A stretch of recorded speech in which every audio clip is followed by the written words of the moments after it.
Alors, on va passer à la prochaine question. We're going to move to the next question. Est-ce que Samantha t'est allé chercher des certifications? So we're going to move on to the next question. Samantha, did you did other certification to add on to your bachelor degree in computer science? Yes, so there are things called cloud certifications. And again, I wasn't really aware of this until I started working. So I didn't do any as soon as I came out of university, but I did start to do them when I started my job. So I've done a lot of cloud certifications, and I think anyone that wants to maybe become a cloud solution architect or get into the cloud computing space, it's definitely a recommendation I have. If you don't have any experience, to have a look at some of the cloud certification exams, because they can help you when you try to get a job in this space. Okay, thank you. You can go ahead, Kenny. En termes de certification professionnelle ou bien d'accréditation, pour Samantha, elle n'a pas entrepris de les compléter durant ses études, mais elle a été exposée à cela très rapidement après avoir intégré le milieu du travail et son industrie. Elle a été mise au courant de tous les cloud certifications dont les professionnels du milieu en ont besoin. Et elle encourage fortement tout le monde de vraiment les poursuivre. Elle-même, elle en a plusieurs à son nom actuellement. Et surtout pour les personnes qui n'ont pas d'expérience de travail, les examens de Cloud Certifications donnent un peu un aperçu des défis et puis des attentes du milieu professionnel dans ce contexte-là. Alors, elle s'est fortement encouragée d'entreprendre, de compléter ces certifications-là. So, Samantha, would you advise youth to not start doing certification without finding their job? Because sometimes they might think that, okay, I want to do a certification in cloud, but they end up finding a job in cybersecurity.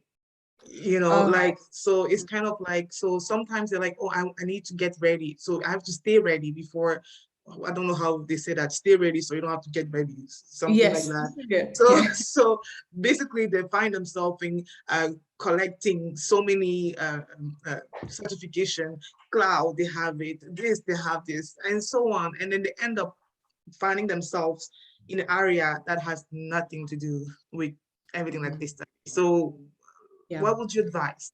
What would be your advice regarding that? So every time somebody asks me, oh, you know, how can I break into tech? Where can I start? I always tell them you have to start with yourself and understand what do you enjoy and where are your skills and where are the areas that you want to improve on, because there are so many different paths that you can go down in the technology industry, and you need to focus on that one thing that's interesting to you and focus on what do you need to get there.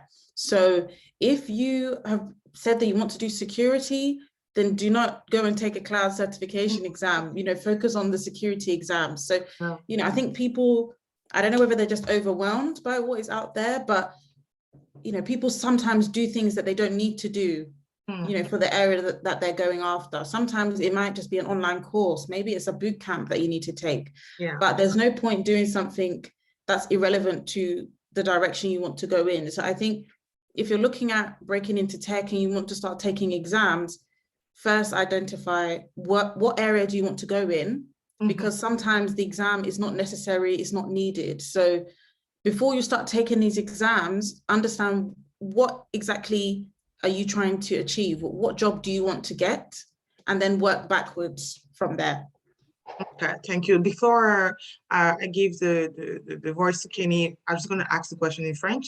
Alors, la question que j'ai posée à Samantha, c'était de savoir quel conseil elle aurait à donner à ces jeunes-là qui s'engagent dans plusieurs certifications, je ne sais pas, en cloud, en cybersécurité, et qui finalement trouvent le travail en data engineering. Donc, c'était un peu ça qu'elle essayait de répondre. Alors, Kenny, tu pourrais y aller? Donc, du point de vue de Samantha, il faut commencer par soi-même au lieu d'aborder, parce que l'industrie de l'informatique est tellement vaste, il y a plusieurs spécialisations, il y a plusieurs domaines, il y a plusieurs cheminements. Et ce n'est pas tout ce qui nécessite des certifications, ce n'est pas tout ce qui nécessite des examens. Alors, avant d'embarquer, puis de se sentir un peu submergé par toutes les informations, toutes les certifications qu'il y a. Il faut plutôt commencer à l'inverse, commencer par soi, se demander quels sont nos intérêts, qu'est-ce qui nous attire vraiment dans ce milieu de tech. Est-ce l'infonuage? Est-ce la cybersécurité? Est-ce le big data?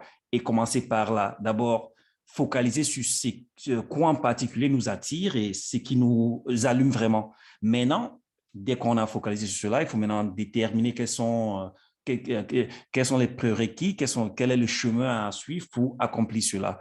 Et ça va nous empêcher, ça va empêcher les jeunes et plusieurs personnes qui souhaitent poursuivre ce parcours, de se retrouver à parfois peut-être faire des certifications qui n'ont pas rapport et qui ne servent à rien et qui ne permettent pas au bout du fil d'accomplir leur objectif.